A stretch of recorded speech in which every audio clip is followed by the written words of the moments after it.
Maar de vraag is, hoe zet je de volgende stap van sympathieke, kleinschalige initiatieven naar een solidair geldsysteem op grotere schaal? Een systeem dat immuun is voor de virtuele goocheltrucs die ons de crisis gebracht hebben. Wereldwijd wordt op meer dan 1000 plekken met nieuwe munten en geldsystemen geëxperimenteerd. In Jakarta is een geldsysteem in opmars geïnspireerd op islamitische waarden. De dinar van goud en de dirham van zilver. Ze worden gebruikt naast de Indonesische roepia en zijn waardevast.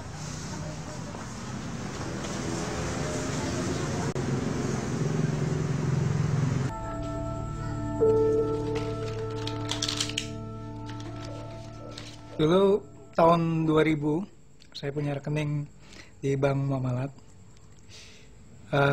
Gunanya dulu saya pikir untuk mempermudah transaksi, karena saya juga menerima pembayaran lewat transfer, cek dan sebagainya. Jadi saya pikir itu memudahkan saya ketika saya diberikan kartu kredit, kartu plastik untuk mengambil di ATM. Saya pikir saya mudah. Ternyata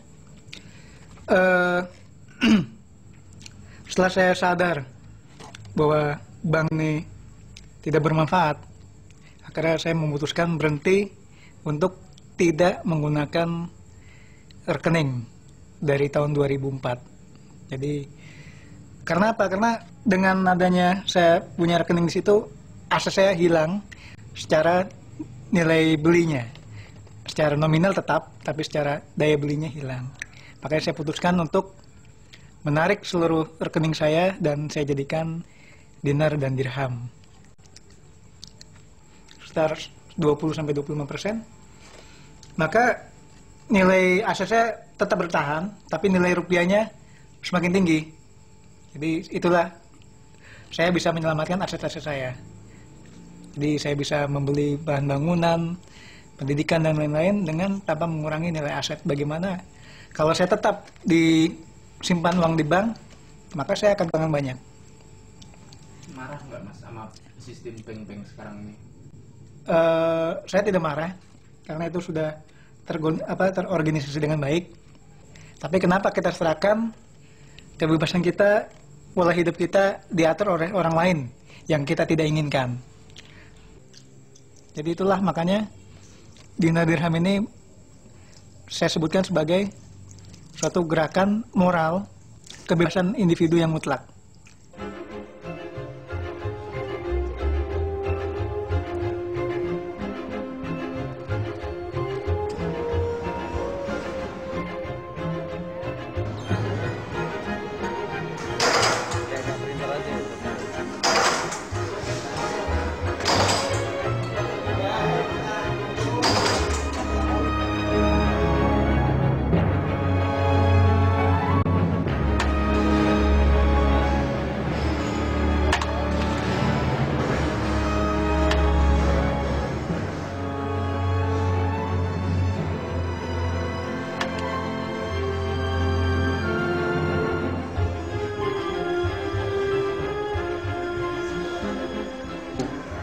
Sekarang dengan keluarnya uang 2000, parkir harus menjadi 2000. Tanpa kita sadari, kemampuan kita membayar berkurang paruh.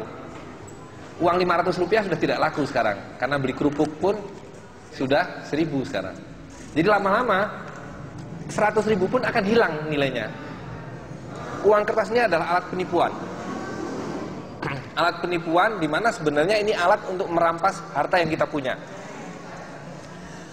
Jadi kalau sebuah bank sentral menerbitkan uang ini 1.000 rupiah dengan gambar Patimura, kemudian gambarnya diganti, nolnya ditambah 2 menjadi 100.000. Yang 99.000 dari mana? Ya kan? Dan artinya apa? Artinya adalah sekarang ini kalau orang untuk mendapatkan 100.000, rata-rata masyarakat kita mungkin harus bekerja 2 hari. Yang berubah adalah nilai rupiahnya terus merosot.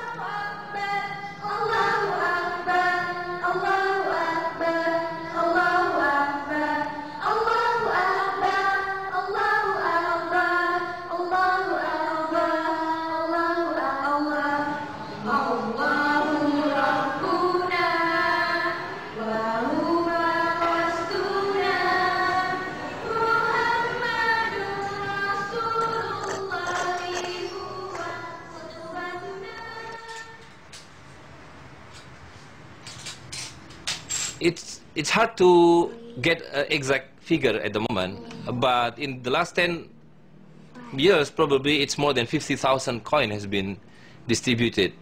There is an equality of exchange, equal to equal. In other words, it can only be met by exchanging commodity with commodity. So if you want to exchange a head of goat, then you need, or you must get as an exchange other commodity that has a similar value, and that can be best served by gold or silver. Paper money doesn't serve that equality, because one party lose an asset, let's say a head of gold, and the other party just get a piece of paper which has no value. When we minted the dinar for the first time 9 years ago, it was only worth 1, 2, 3, 4 pieces. These 4 pieces, about 400,000 rupiah. Today, you need 15 pieces of this paper money, 1,500,000 rupiah to get 1 dinar. 1,500 years ago, 1 dinar equals to 2 head of gold. And today, if you go everywhere in the world, you can buy 2 heads of gold with 1 gold dinar, right? While a coin of dirham, the silver coin, you can have 1 head of chicken. Some people see it like a story of this king with no clothes, right? So when everybody see that the king was wearing very beautiful clothes, but in fact he wears no clothes, until a small boy said, "Look, the king has no clothes." It's the same thing with this paper money, that we are told that this is wealth which has a values on it, until someone says, "Look, this is just a piece of paper, no value on it." So, right, so if you cut like this, look, 100,000 and it's gone. Where's the 100,000? And magically, if you put a cello type on it, the 100,000 rupiah came back. Only by putting a cello type on it, people will accept it again. It's very magical. It's magic. This one is the real one.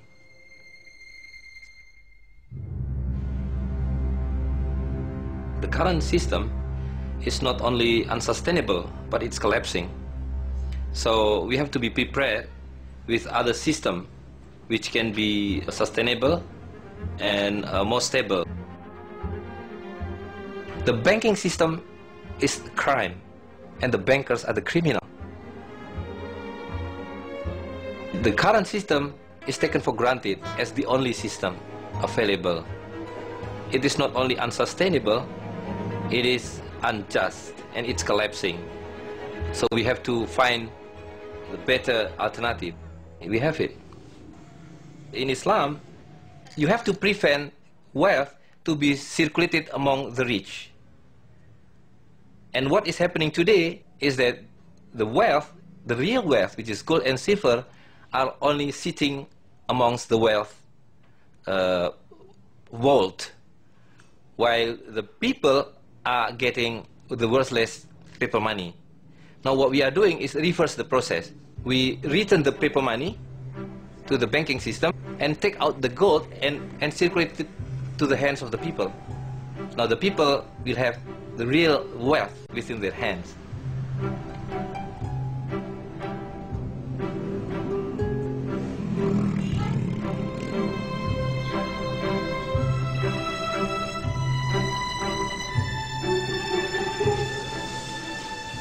Dinar ini bukan buah revolusi, tapi ini kembali lagi ke fitrah manusia.